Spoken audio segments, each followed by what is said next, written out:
Hello, everybody. I'm Will. And I'm Kristen. And this is So I'm Watching the Flight Attendant, Season 2, Episode 4. Blue Sincerely Reunion was the name of the bar. They were like reuniting at the bar. I like this a lot. I'm liking the season. I like this episode a lot. A lot happened. Yeah. These are really packed. We are one episode a week for the next 4 weeks now for the final 4. Pros and cons. Yeah. I'm both happy and sad about that. Yeah, me too. Well, we were still in Iceland. Yep. She met up with Megan. Yeah. It turns up that, what? She was wrong. She was wrong about the emojis. No, but it's kind of, it's what I like about this show. Yeah. And it's kind of my issue with so many of these shows where they're all so certain of what they're like, because she's like, I've decoded this. And Megan was like, it's so sweet that you would think I was the queen of Long Island, but I meant take it to Queenie on like, or something like. She's like, you have to go to this lockbox and like use the penguin keychain and like go here. So basically Megan has information on North Korea that she thinks will help get her out of this. Yeah. And as such, there are She's trying to like untreason. There are North Korean agents following her, trying to kill her. And also the American CIA is trying to locate her to deal with her. One of which is Shane. I love the conversations they're having. I love the double speak that they're speaking in. Well, and especially because after Shane hung up the phone, after their conversation in this episode, he was like, all right, this is who you're looking for. She's with a blonde. Like, he's throwing Cassie out. But he he was like, he was like, you know that you need to tell me these things, and you know you can call me when you get in over your head. And she's like trying to be a hero. She's trying to convince herself that which is often the case, but it's like she's still running. She's still running from things. And I think it's so interesting, which I think I mentioned in the last episode, but it's like she and Annie are doing very similar things where like now that there's all this other stuff, she's like, well, I can put Marco to the back burner and I can like my sobriety can, go over here because I'm going to be too busy to like be getting drunk and all this stuff. And so she's like back burnering all of the stuff that's actually like the most important stuff that she like needs. And it would also be the easiest stuff to deal with. Like, just dump Marco. Like, you don't like him. You don't like him enough for sure. And I think you're right. He's pretty suspicious. Yeah. But at this point, I mean, I'm still suspicious of him, but also I could believe that it's straightforward and that she just doesn't need, because that's another thing is I'm like, do people know that you don't have to have a significant other? There are some people that I don't think that has even dawned on them, because she's too busy. Look, Miranda feels like she's doing just fine. Well, we got her. Yeah. So Megan was in Iceland with Utada. Well, they kept calling her Charlie. Okay. So it was Margaret Cho. Yeah. They were maybe girlfriends. It seems like not like it seems one-sided, but Megan said they only danced. They only ever danced. But she's very devoted to Megan. I'm so curious what's going to happen with her in the future. She's either going to come back or be murdered to motivate Charlie plot. Yeah. Because she gave Megan the necklace and she did give her something else. What the hell was it? Did we maybe not see it completely? She was like taking something out of a bag. We don't remember. Shit. And I was playing the world's most dangerous game. It was so you think you can text your friend and also pay attention to the show. I was telling Jen to watch The Flight Attendant, and she was asking me questions about it. Well, good news for all our viewers. Jen is probably going to watch The Flight Attendant. She's watching it right now. She's already texting me. Nice. She said the girl from The Big Bang Theory looks good. You heard it here first. A stranger to you named Jen is watching The Flight Attendant.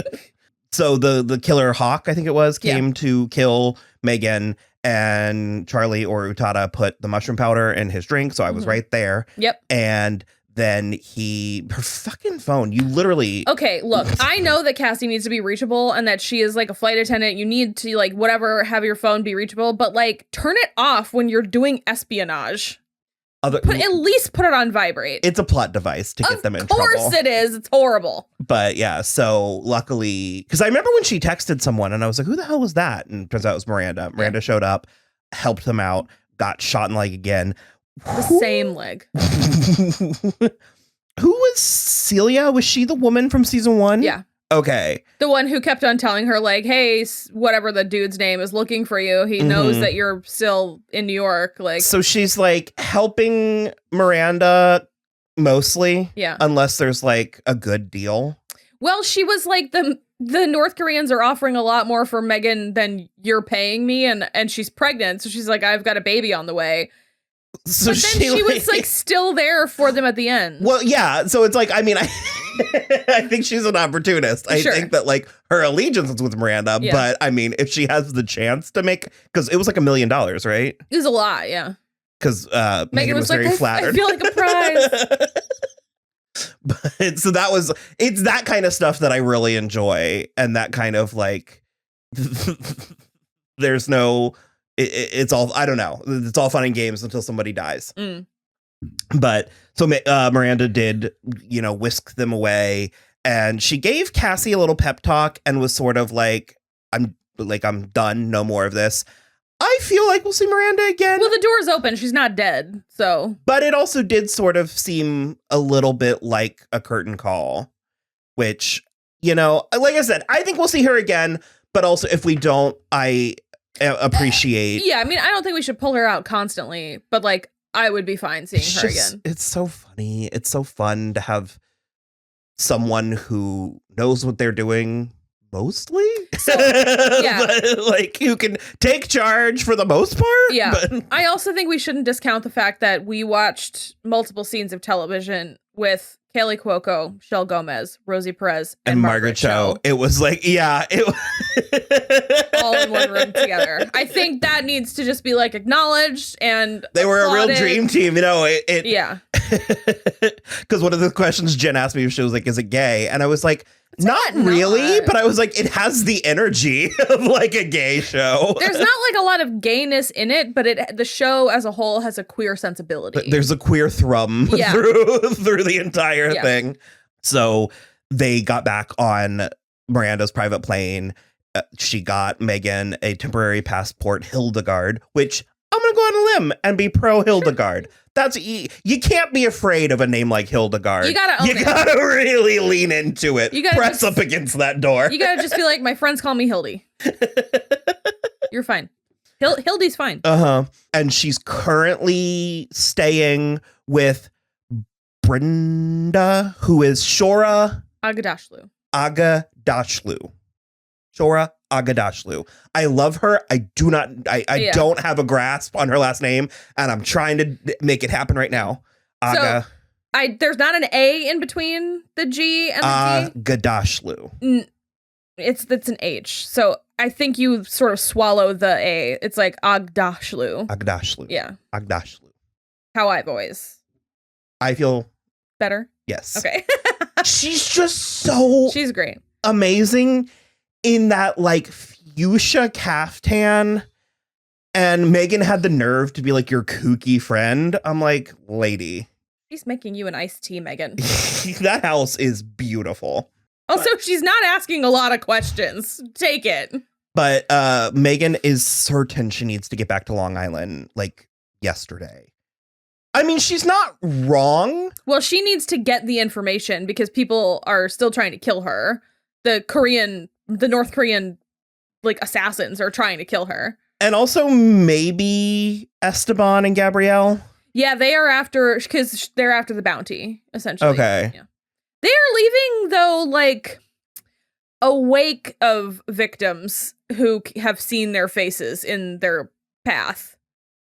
Just because of Max and Annie, or were there more? And the old couple neighbors from across the street. There's 4 people that could identify them. It was very strange to bring the old neighbors back to then not even have them have a line of dialogue. Yeah. I was sort of like I was just as fine to assume that they were saved. Yeah. But then to have the scene of Max and Annie rescue them, but then like talking to the police. I don't know. It was strange.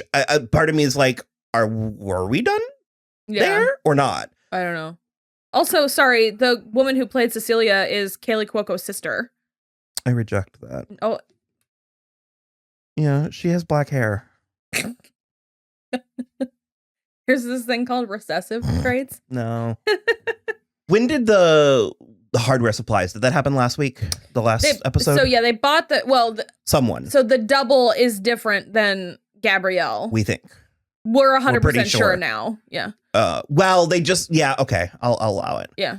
So most likely the double bought these things with her credit card. Yeah. So the double is effectively trying to frame her. For murder. So the double has to know where she is. Well, I don't think so because that's why. Well, the double knew she was in Berlin to frame her or to pretend to be her. But at this point, the double doesn't know because she committed those murders while Cassie was still in Iceland. But she doesn't know Cassie was in Iceland because just like Esteban and Gabrielle, her name wasn't on a manifest because she stole fucking Carol's ticket. And so she was listed as Carol. And Cassie can't use I was in Iceland as an excuse because she was there. Well, except Shane saw her. Yes, but I'm saying it's like he's kind of keeping that. No, well, he's keeping it a little bit close to the vest. Yeah. But she can't be like, I was doing treason or like accomplishing. I was assisting. Well, she wasn't assisting treason. She was assisting a treasonous tuna money. The second gift was tuna money and so much of the powder, which will absolutely come back because they stated that a little bit of powder makes you like high and a lot of powder kills you. Yeah. So that one or more people will be poisoned very dead. High later in this season. I knew there was something because it was Charlie was a black market tuna fisher, which is not great. It's not dolphins. No, I know, but it's overfishing is like a real problem. It's like I was like, I'm trying to root for you. Don't like. Maybe she's doing it conscientiously. She's just saying. She's just one person. How much tuna could she be fishing? It's not great. But so yes, so that's what it was. I was like, it was like a little like clutch or something, but it had a whole bunch of money and I can't wait for how many comments we get telling us exactly what it was because we didn't realize for like 6 whole minutes. And YouTube commenters don't have object permanence. Thank you. So the double, what we're assuming is the double killed 2 people. CIA agents. In Echo Park. Yeah. And we do not know who they were. We've never met them, but Benjamin said they were 2 of his analysts. Okay. So like Jack Ryan was an analyst before he started going out on like things. So I wonder if maybe this double is like a Cheryl Hines shaped. I don't know that I would mistake Cheryl Hines for Kaley Cuoco. I don't know. No, I feel like Kaley Cuoco is a little thicker. Yeah. Well, so anyways, just like she's just built thicker. Cheryl is she's very like thinner, teensy, lighter. What are good ways to dissect women's bodies? Dissect women's bodies. So we have that to worry about, and it's like national news. Mm-hmm. Although it's not, nobody's connected Cassie to it. No, I feel like the Echo Park murders would be easier to get off the charge than the Berlin thing because she was actually in Berlin. But like, I don't know. She's just nowhere near Berlin. What? It's from Eurotrip. Oh. Where they're like, you're going to Berlin, right? He's like, yeah, nowhere near Berlin. I was just looking something up the other day. Oh, Alec Berg, the guy who does Barry with Bill Hader. He wrote or directed or produced Eurotrip, one of them. And I was like, that's fucking incredible. That one largely holds up. It's great. There's some, we watched it like 2 years ago. There's some stuff that's a little, but it largely holds up. Okay, so you were making a point. And Max and Annie, we were just going to talk about. They had a moment. Annie does seem, she had the fear of God put in her. Yeah. And so she did sort of prioritize some things. I do like how upset she was about losing the ring. Yeah. He seemed, though, put out about how upset she was. He didn't respond the way I was expecting. Yeah. And I didn't know if that was an acting choice or a plotting choice. Yeah, because my expectations were like, I didn't know if it was worth mentioning. Yeah, I don't know. But if we both clocked something was odd there. The way that he reacted seemed like he thought she was upset about losing a piece of jewelry. And that is not how I clocked her response to it.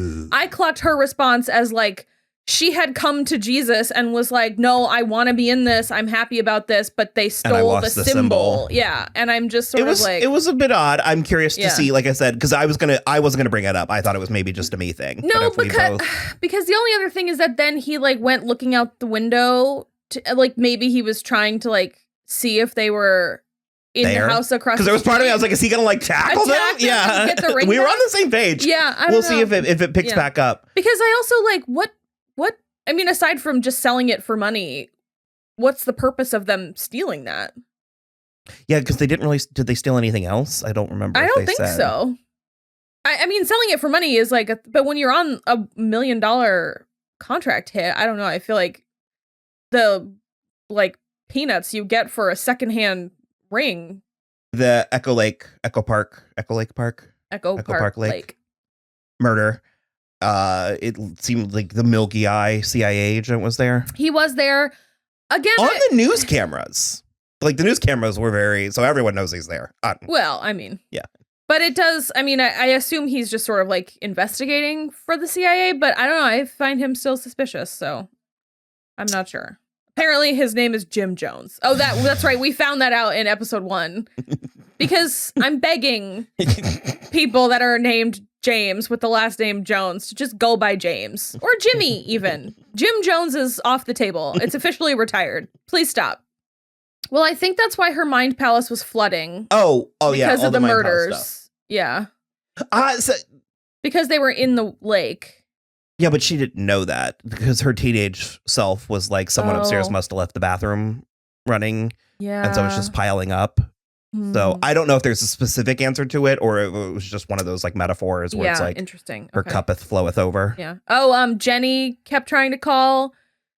I don't get Jenny. No. I'm freaked out by Jenny. But also I kind of would love it if it was just straightforward. Just what it is. Like that's what she actually should be. Because she literally was like, is mentoring her. Well, and Cassie literally was like, I can't do your podcast. Like, absolutely not. No. And then she hangs up and Megan's like, Cassie, if you do a podcast about this. And Cassie was like, I promise I won't do a podcast about me misinterpreting a couple of emojis and flying halfway across the world. She keeps answering the phone, and it would be more annoying if it wasn't so consistent. But because it's so consistent, I'm like, that's fine. I would be always answering. She's always like, I have to take this. I have to take this, unless it's Marco, and then she's sending him constantly to her full voicemail.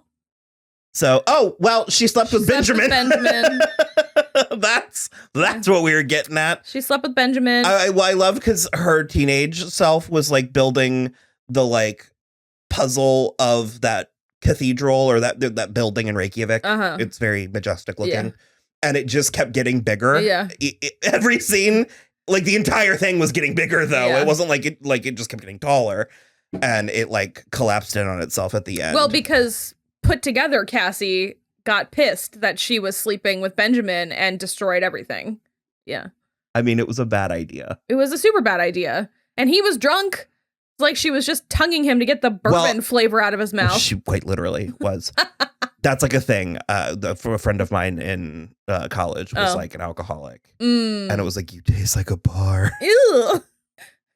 But yeah, it's just so funny because like as she's preparing to sleep with Benjamin, I'm like, oh my God, Cassie, no. And like, there's just this list of things in my mind as to why this is a bad idea. And like, I mean, the credits are rolling, but I was like, oh yeah. And also you have a boyfriend. Yeah. Like that's how little of an impact Marco's making. No, it's not. It's like, I feel really bad if Marco's like a great guy and I'm just piling on, but gotta go. Yeah. I mean, she is clearly like, again, the AA rules are rules for a reason, and you're not supposed to get into it. Like she should only just now be getting into a relationship, maybe, and it's just sort of, I don't know. So yeah, I think that was good for episode 4. Yeah. We think it's episodic from here on out. Yep. So we will be back next week and the following 3 weeks after that.